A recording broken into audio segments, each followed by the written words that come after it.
नमस्कार, मैं विनय कुमार रेड्डी अपने YouTube चैनल निर्मल सुभक्ति में एक बार पुनः आप सभी का स्वागत करता हूँ। मित्रों, आज हम लोग चर्चा करेंगे शंख नामक एक ब्राह्मण और एक व्याध के विषय में। इनसे जुड़ी क्या कथा है, इसी बात पर हम लोग इस वीडियो में चर्चा करेंगे। जो लोग चैनल पर नए हैं, चैनल को सब्सक्राइब कर लें और बेल आइकन को प्रेस कर दें। मित्रों, इस कथा में मनुष्य के वर्तमान जिंदगी का पिछली जिंदगी से क्या संबंध है, इसी बात पर चर्चा की गई है। इस संबंध को बताने का प्रयास किया गया है। और वैशाख मास में मनुष्य जो कर्म करते हैं, जो धर्म बताए गए हैं स्कंद पुराण में, भगवान विष्णु को जो प्रिय लगते हैं, वैसे कर्मों के बारे में भी बताया गया है। उन कर्मों को करने से मनुष्य अपने बहुत सारे पापों को काट सकता है, उसके फल को काट सकता है, उससे बच सकता है। तो वीडियो को अंत तक देखें और कमेंट्स करें। वीडियो पसंद आए तो उसे लाइक भी करें।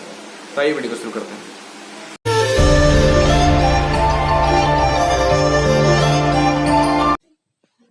पंपा नदी के तट पर शंख नाम से प्रसिद्ध एक यशस्वी ब्राह्मण रहते थे। वे बृहस्पति के सिंह राशि में स्थित होने पर कल्याणमयी गोदावरी नदी में स्नान करने के लिए गए।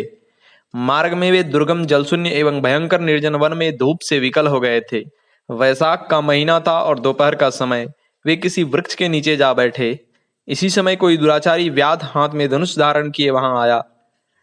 ब्राह्मण के दर्शन से उसकी बुद्धि पवित्र हो गई और उसके हृदय में दया भाव का संचार हो आया। उसे बड़ा आश्चर्य हुआ। उसने हाथ जोड़कर शंख को प्रणाम किया और कहा, मैं एक नीच व्याध हूं, परंतु आपके दर्शन से मेरी बुद्धि पवित्र हो रही है।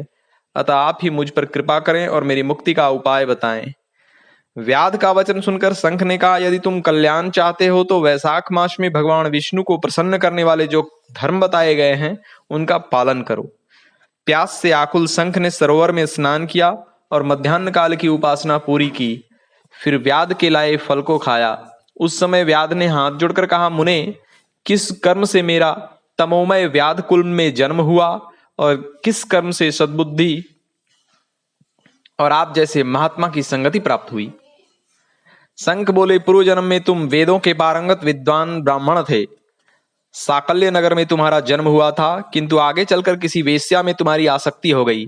उस वेश्या के प्रभाव में आकर तुमने धर्म कर्म का त्याग कर दिया। तुम्हारी पतिव्रता पत्नी ने वेश्या सहित तुम्हारी सेवा की। वह दिन रात तेरी सेवा में लगी रहती। धीरे धीरे तुम्हारा धन नष्ट हो गया और तुम बीमार पड़ गए। धन और स्वास्थ्य का नाश होने पर वह वेश्या तुम्हें छोड़कर चली गई। तो भी तुम उसी वेश्या की याद में खोए रहते। तुम्हारी साध्वी पत्नी तुम्हारी सेवा करती रही। फिर एक दिन तुम्हारी रुग्णावस्था में ही मृत्यु हो गई। तुम्हारी पत्नी स्वयं भी तुम्हारे साथ चिता में जलकर सती हो गई। उसके शुभ कर्मों और स्वामी भक्ति के कारण उसे विष्णु लोक की प्राप्ति हुई। तुम्हारे बुरे कर्मों के कारण तुम्हें व्याध की योनि मिली। तुम्हारी अनुमति से तुम्हारी पत्नी ने एक प्यासे मुनि को वैशाख मास में शरबत पिलाया था। उसी एक पुण्य के कारण आज तुम मुझसे मिले और तुम्हारी बुद्धि पवित्र हो गई। ओ